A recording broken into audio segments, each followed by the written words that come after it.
This is Kreskin, and this is my weekly What's on My Mind. Very, very appropriate that I take advantage of the setting and what has been announced just recently, because you're going to see on television a series or two dealing with spirit communication. Basically, what we're talking about is individuals who claim to talk to the dead. I've spoken about this many, many times through the years and been involved in investigating seances. Needless to say, I do not speak to the dead unless I'm drinking heavily. But all kidding aside, understand that in the 1920s and 30s and early 40s, there was massive interest in spirit communication. We had no television then. Radio was in its infancy. There were movies and what have you, but one of the great joys of many people, including the wealthiest, was to conduct seances in their homes, where they gathered together, spoke or talked to someone who they wanted to speak to, who had died either recently or long before. Do I believe in spirit communication? No, I've never seen any evidence of it in any way, shape, or form.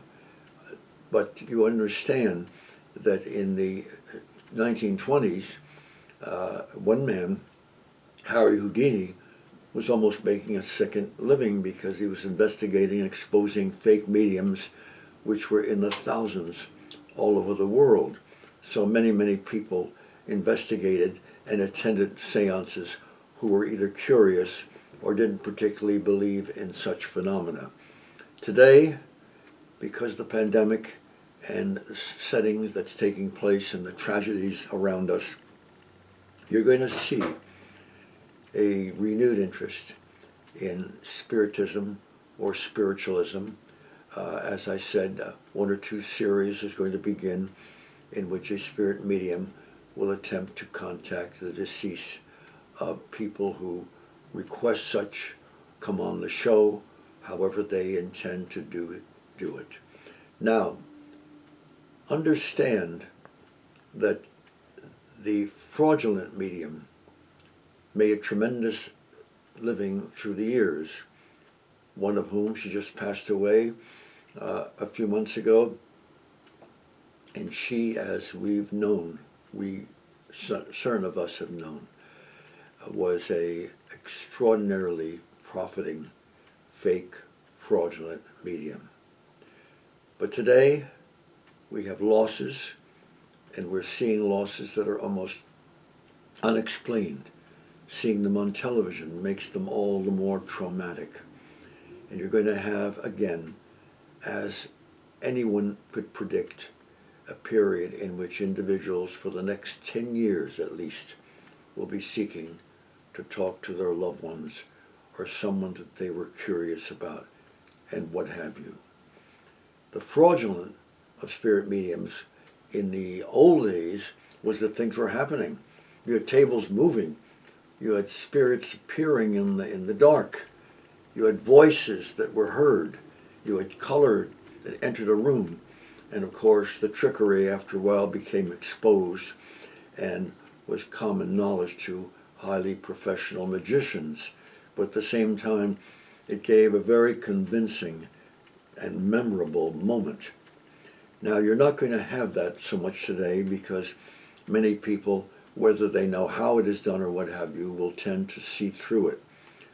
But the one thing you should be aware of, and I want to warn you, because I'm not telling you not to believe in a spirit medium or what have you.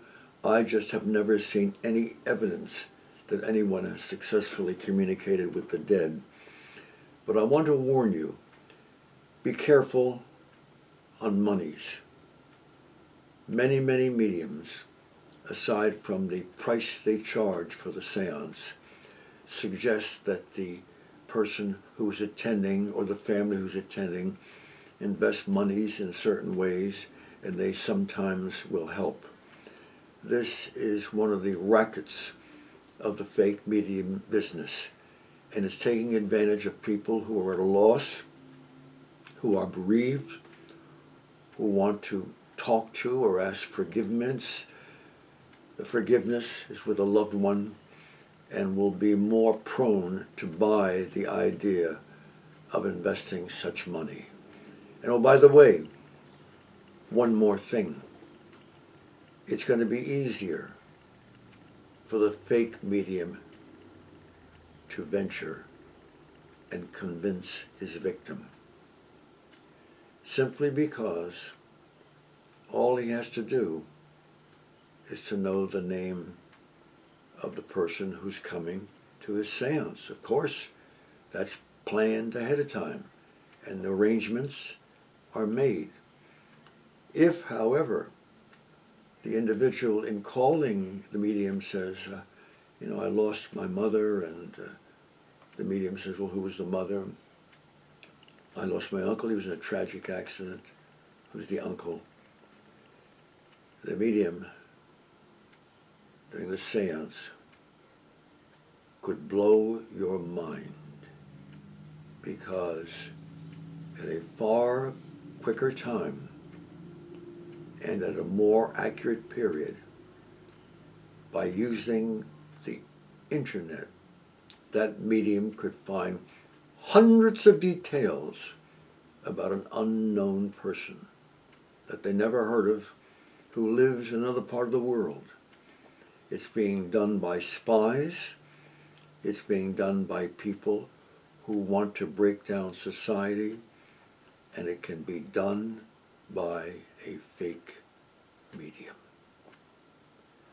So folks, whatever your perdition, and whatever your, and I mispronounced the word because I wanted to, because if you get involved in something very emotionally, you may say things without thinking, and you may, in one word or one name, tell too much that could open the door for that medium next week when he sees you, by just looking up that name. Be careful.